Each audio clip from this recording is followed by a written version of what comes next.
Kazakhstan's regions are connected by 25,000 kilometers of national highways, and our vision is to make these roads safe, comfortable, and supported by top-notch roadside services. Overseeing this mission is the National Company KazAvtoZhol, led by Darkhan Imanashev, who stepped into the role a year ago after building his career as a roadmaster. I am Uliana Ashimova, and you're watching The Profile, a project by the Silkway channel. In this program, we don't just ask questions and get answers. We dive deeper to uncover the stories of the people whose decisions and actions have a significant impact. You arrive at a barrier only to find it's just been shut and you're waiting for it to open, wondering if it'll take an hour or the whole night. We completely understand the criticism we've received. There's always something, issues with contractors or bad weather. If you ask any contractor or road worker about deadlines, they'll never give you a firm answer. While Kazakhstan takes on loans, many contracts end up going to foreign companies. Chinese companies are able to offer better prices than ours. Do you know how they managed to do that? We're definitely planning to expand the number of toll roads.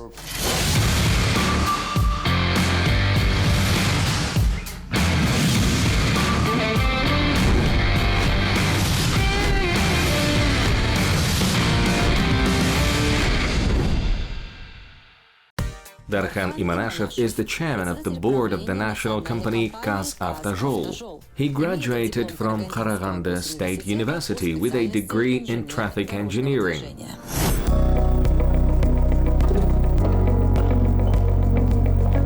Darkhan Sergeyevich, hello, good afternoon. Thank you for taking the time to join us. I am curious, being the head of a national company, how do you usually get around Kazakhstan? Do you fly more often or do you prefer driving? During the summer, I'd say about 80% of my trips are by car. I expect to keep roughly the same ratio during the winter. In fact, this weekend I'm planning to fly to Almaty and then drive from there to Shymkent. Doesn't all that time on the road feel like a waste? Flying would save so much time. That's actually one of the perks of my job. When I'm on the road, I'm already working. While driving, I often come up with new ideas that can be implemented in various areas.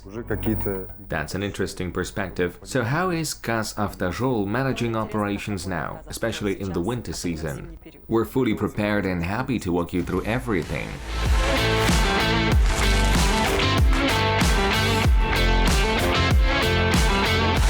Darkhan Sergeyevich, we're on our way to the call center now. It's been around for quite a while, but I notice you've added a lot of screens that show live updates. Do these displays show current conditions of Kazakhstan's national highways? Yes. From what I understand, this information is available to any driver in the country. What inspired you to set this up?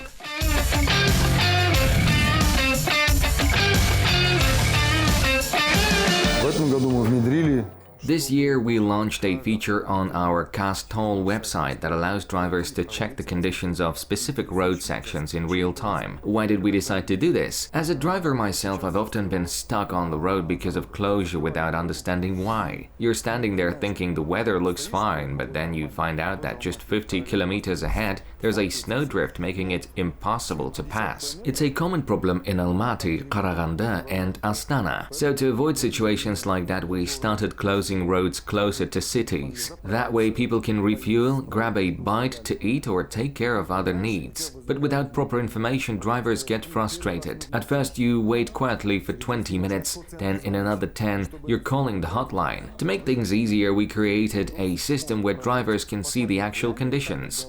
So it's better to wait somewhere with services nearby than to end up stuck in an open field with a snowdrift ahead. Otherwise, you'd have Ministry of Emergency Situations and Ministry of Internal Affairs coming to rescue later. Ignorance of road closure costs around 2 million tenge per one driver who has decided to cross closed barrier. And that's just our expenses. It doesn't even include the costs incurred by emergency services or law enforcement. When drivers get an SMS saying a section of road is closed, it's often late at night. Roads tend to get shut down overnight. What's actually happening out there during that time? Are your crews on site working, or is everyone just waiting for the storm to pass and figuring out where to start clearing in the morning? That's a great question. This year we've completely overhauled the process for road closures. Here's how it used to work. Our team or representatives from the Ministry of Internal Affairs would head out to the road and assess the conditions visually. Then, using weather forecasts and data from KazAvtoZhol, a decision would be made collectively by local authorities, our branch representatives, the Ministry of Internal Affairs, and the Ministry of Emergency Situations. The problem was this often dragged on for too long. Frankly, roads were sometimes closed too late, leaving vehicles already stuck out there. Our teams would then have to focus on rescuing drivers. This year, we've streamlined the process. With the help of the Ministry of Emergency Situations, the Ministry of Internal Affairs and local authorities, we now act much earlier. When we receive a storm warning from KazAvtoZhol, our systems tell us exactly when and where the bad weather will hit. Drivers now get notified at least an hour before a road is closed. The message specifies which section will be affected and how long the closure is expected to last.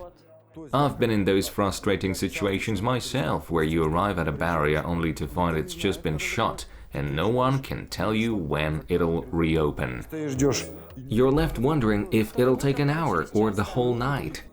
Exactly. Cars start lining up, frustration grows and the negativity spreads. Meanwhile, our road crews are out there working hard to clear the roads. Let's talk about winter road maintenance. Your subsidiary, Cash Service, handles snow and ice removal as well as spreading de-icing agents, which is absolutely vital. How prepared is the company to tackle the challenges of our tough northern winters? Winter maintenance is always a tricky subject, and we completely understand the criticism we've received. Right now, we're operating with only 35% of the necessary equipment to properly maintain the roads during winter. Just 35%. Yeah, we currently have 2,558 units of equipment dedicated to winter road work. Our primary reliance is on multifunctional road maintenance vehicles, which are critical for managing road conditions. By regulation, once the snow stops, we're required to clear the roads within 4 hours. If we don't meet that timeline, the snow compacts into ice, which requires heavy-duty machinery like motor graders or snow blowers to clear large snow drifts along the sides of the road. All of this is managed with those 2,558 vehicles during the winter season. Only 35? That seems pretty low, not just to me, but likely to you as well. Are there any plans to increase that number? Or has it already improved from an even lower figure?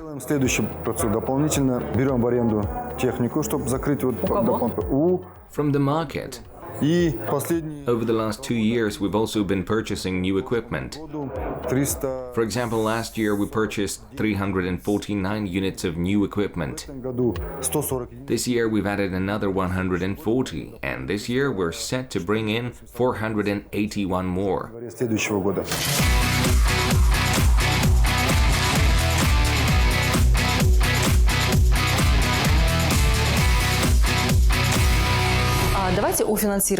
Let's talk about funding for road construction. You mentioned earlier that Kazakhstan relies on 3 main sources: the state budget, loans, and a mixed model that combines both. Tenders are pretty straightforward. The company with the best offer gets the contract. But how does the process work when it comes to securing loans? Loans are a bit more complicated. We need to organize freight forwarding services and provide a justification for this specific project, including quantitative metrics and its economic impact. Once that's ready, it goes to the Ministry of Economy for approval and then to the Public-Private Partnership Center for review. After that, the government gives the green light, allowing us to sign a loan agreement with an international financial institution. Once the agreement is in place, we follow international banking rules to run the tender process. This allows companies from around the world to participate, which brings in experience from global markets while also benefiting local companies. That said, we're working to boost the involvement of Kazakh companies in these projects. There's been public concern that while Kazakhstan takes on these loans, many contracts end up going to foreign companies. Why is it that foreign companies keep winning these tenders? They're competing on the same terms as Kazakh suppliers, yet they seem to come out on top every time. What's the reason behind this?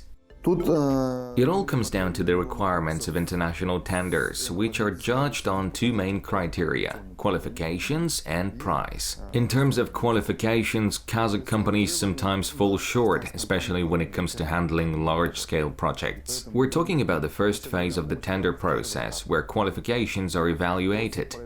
Companies that pass this phase move on to the second phase, which focuses on pricing. At that point, it's up to the market to decide. For example, during this year's tender for the Qazaqstan road project in the Ulutau region, some companies offered discounts of 30 to 40% on their bids.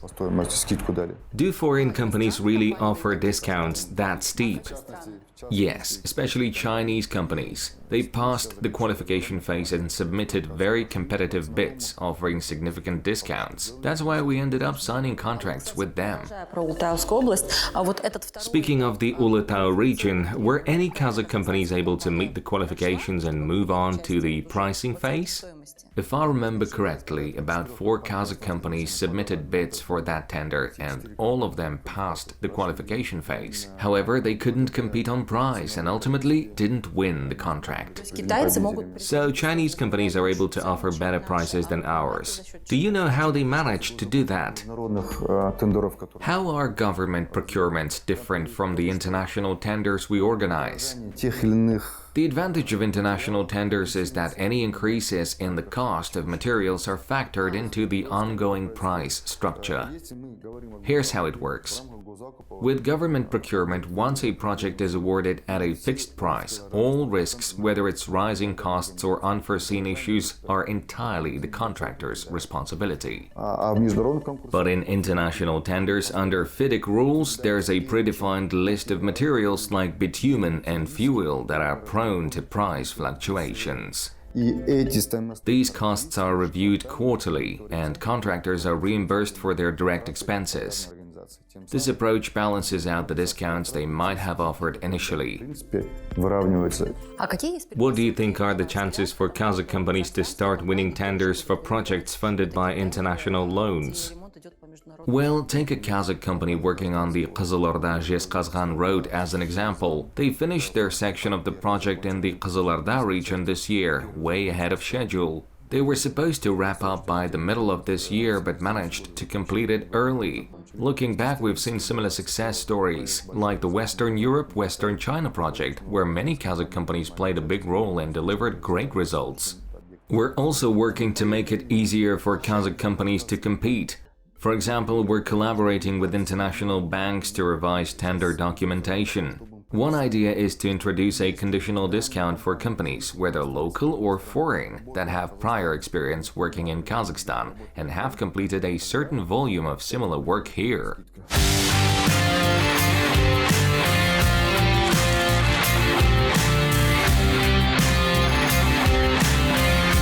Let's talk about toll roads. How many do we currently have in Kazakhstan? At the moment, there are 17 toll road sections covering a total of 3,221 kilometers.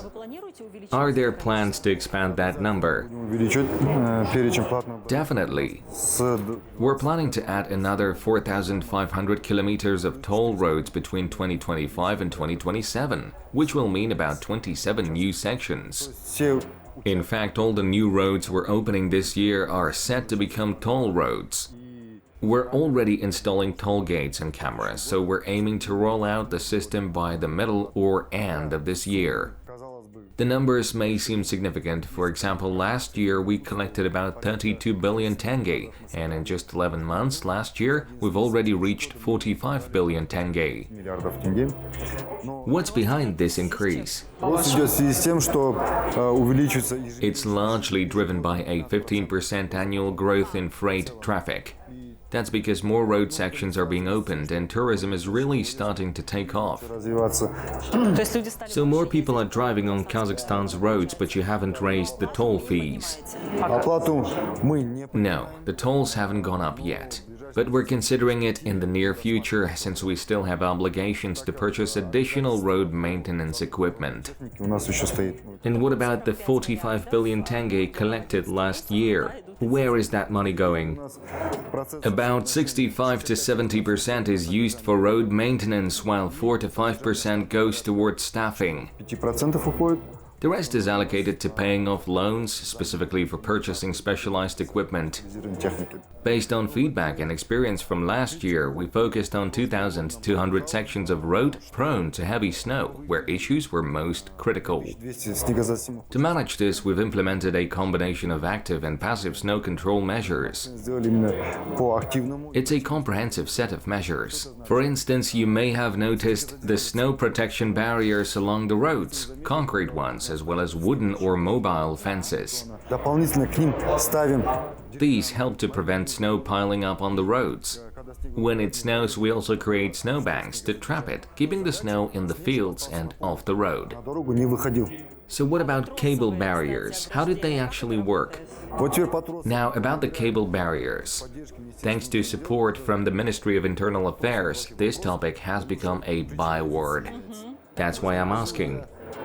Last year, I personally went to the Minister of Internal Affairs to push for support on this. The minister approved the idea of testing cable barriers on first-category roads, specifically on 4-lane highways. The benefits? Well, any road engineer will tell you that traditional curved guardrails are great for preventing head-on collisions, but they also have a downside. In winter, they trap snow. When strong winds blow, the snow piles up against the guardrails, creating drifts. Over time, these can grow so large during a blizzard that they end up blocking the entire road. Cable barriers, on the other hand, solve this problem. They're designed to provide the same level of protection against collisions, but they also let wind and snow pass through, significantly reducing the chance of snowdrifts forming.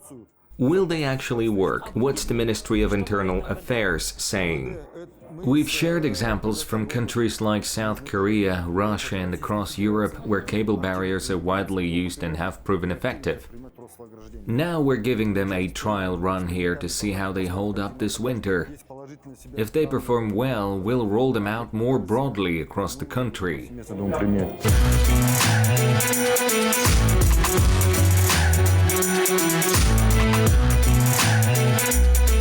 Earlier this year, there were reports about a plan to repair a record-breaking 12,000 kilometers of roads. Now is the beginning of New Year. Which projects are finished and which are still ongoing? Are you managing to stay on schedule? The work didn't just start last year. Some projects have been in the pipeline for quite some time. You could say they've grown a bit of a beard, stretching over 6 or 7 years. But this year, following the president's directive, we've fully completed several major roads. Qarag'anda, Almaty, Taldyqorghan, Öskümen, Aqto'be, Qandag'ash, and Atirau, Astrakhan. Every target set by the government and the president has been achieved. On top of that, we hit a new milestone this year by beginning medium-scale repairs on 5,500 kilometers of roads. Out of those, 1,000 kilometers have already been put into operation. Я почему спрашиваю? Потому что когда дело касается дорожных работ, как будто I ask because road construction and repairs always seem to run into delays. возникают непредвиденные обстоятельства. There's always something, issues with contractors, bad weather, material shortages like inert materials or bitumen, and so on. И так далее. Did everything go smoothly last year, or did you face challenges? Вообще, какие What are the biggest difficulties contractors face when building roads in Kazakhstan? в Казахстане сегодня? решение. Ну, если у любого подрядчика спросите о конкретных сроках, у любого дорожника, никто вам конкретно... If you ask any contractor or road worker about deadlines, they'll never give you a firm answer. И они все боятся It's almost like a professional superstition. They just don't want to tempt fate. дорог, ремонта. Road construction is affected by so many unpredictable factors: weather, climate, economic conditions, and more. Повлиять на результат. И поэтому But last year, we managed to overcome many of those challenges thanks to work that started in previous years. с прошлого года For example, we revised project documentation and cost estimates. многие One common issue contractors face is incomplete project plans. Some types of work just aren't accounted for initially. виды работ, резкое удорожание материалов. On top of that, sudden spikes in material costs can throw off budgets. Если иностранная компания заходит, то они For reconstruction projects, foreign companies often hit roadblocks with things like getting access to quarries for earthworks or stone materials. все это вкупе сталкиваются и When you put all these challenges together, they can lead to delays. Luckily, we had no financial issues this year. понимать,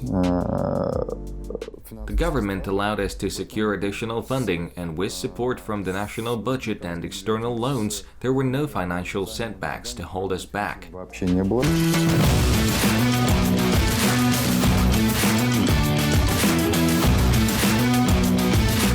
Дархан Серикович, но вы же Darkhan Imanashev, you spent some time working in the private sector before joining the national company. How has that experience translated into your current role? Считаю, помогает. I'd say it's been very beneficial. In what way? Even in small everyday things. Back when I worked in government, we had a strict formal dress code, suits and ties. Now, I've allowed myself and my team to dress more casually, like today, I'm in a vest. How does that affect the work? Это влияет в том, что It creates a more relaxed atmosphere, giving people the freedom to think creatively and share their ideas. наши Take the issue of public restrooms, for example. It's been a long-standing headache. очень большая проблема была ежегодно. Every year, there were complaints and the media would report on expensive facilities that didn't even work. В этом году This year, we decided to try something new. Why not hand the responsibility over to businesses? эта схема сработала. Да, So we did, and it worked. вопросы, но в целом Yes, there are still some minor issues, but compared to previous year, the number of complaints has dropped by 70%. мы нашли золотую середину, мы с каш-сервисом We found a sweet spot, keeping the facilities on our balance sheet, but leasing them out to private operators. ничего не надо нам. А какой аренда? How much do businesses pay for the lease? Там порядка The lease is about 120,000 to 150,000 tenge per year. It's a reasonable amount, especially for small and medium-sized businesses, and they were more than happy to take it on.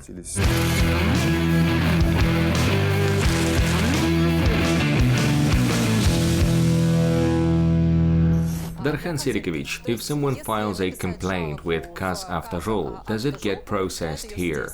Through WhatsApp? If we're talking about the call center's operations, then yes, absolutely. We have several ways for people to file complaints, through eGov, our website, or directly via our call center. наш колл-центр. But I guess most people prefer WhatsApp, right? That's true. An operator reviews the complaint, forwards it to the relevant region, and then passes it along to the road section manager responsible for that area. Once there is a response or resolution, the operator gets back to the sender. A lot of messages. What do people usually complain about? В частности, The most common complaints are about livestock wandering onto roads, vehicles parked without warning signs that pose a safety risk, or cars breaking down and needing a tow. А я вот смотрю, что оператор... I noticed that operators also check license plate numbers captured by the cameras on toll roads. Why is that? дорог. такие There are a couple of reasons. цели преследуем.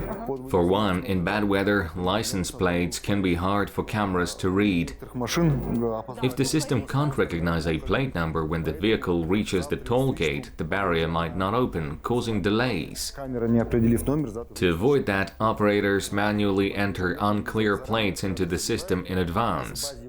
If the plate is registered, the system processes the toll and the barrier opens seamlessly. первое. Второе, мы совместно с The other reason is fraud prevention. We work closely with the Ministry of Internal Affairs to identify fake license plates. которые есть подложными номерами. It's not uncommon for vehicles to be driving around with plates that don't match the car, aren't registered, or are registered to a completely different vehicle. Выявляем и на пункт взимания платы наш When our system detects such a plate at a toll gate, the barrier stays down until the ministry steps in to investigate. дел. А у нас же по... What about foreign vehicles on our roads? с ними как? How do you handle those? Много, как и задолженностей. Там Foreign vehicles present a unique challenge, particularly when it comes to unpaid tolls. на тех участках, где There are two toll systems, free flow and traditional barriers. и с пунктом On roads with free flow toll system, foreign drivers can rack up toll charges but leave the country without paying because there's no enforcement at the border. по нашим дорогам начисляется To fix this, we've partnered with the State Revenue Committee to tie toll payments to the electronic queue system at border crossings. комитет госдоход данный вопрос отработал. Now, if a foreign vehicle has unpaid tolls, it won't be allowed into the electronic queue or cross the border until the driver clears their debts, including any toll roads fees. В числе за платные дороги.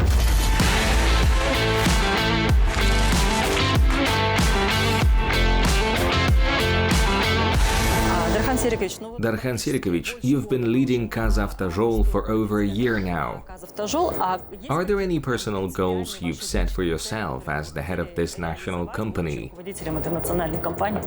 You know, it's funny. Что Back when I was a student eating cheap snacks, I did internships at KazAvtoZhol and private road construction companies. I learned a lot back then. The truth is, we have plenty of problems, and they're no secret to anyone. нет проблем и более чем What's surprising is that the problems we faced years ago are still the same ones we're dealing with now. удивительно, что Coming back as the head of the company, I set a personal KPI for myself to resolve at least 50-60% of these issues. одни и те же остались. And honestly, it's doable with the right approach and the support of government agencies. 50-60 Businesses in this field don't need us meddling in their processes. при условии What they need is for us to create the right conditions so they can focus on their work and earn. бизнес When that happens, the quality of the work and the industry as a whole will naturally improve. да, владеть Take fuel, for instance. In some regions, the way fuel and materials are recorded is far from perfect. спокойно зарабатывать, спокойно The same goes for spare parts and inert materials. The only real way forward is through digitalization. в некоторых регионах By the end of next spring, we plan to digitize everything, which will give us better control and transparency across the board. у нас выход. And then, of course, there's the elephant in the room, corruption. Мы должны оцифровать все и в рамках People love to talk about kickbacks and shady deals in road construction. вопроса уже притча во языцах. We're taking this head on. Большие деньги берут. This year, we launched a dedicated security department staffed with former anti-corruption and prosecution officials. Открыли службу безопасности, The results are already showing. сотрудники антикоррупционных служб. We've uncovered violations in several branches and handed the evidence over to the anti-corruption service and the media. Мы соответствующий материал уже We're also conducting thorough internal audits. внутренне. The team we've built is motivated and engaged. I'm confident we'll achieve the goals we've set and meet the expectations of society, the government, and the president. Правительство и глава государства.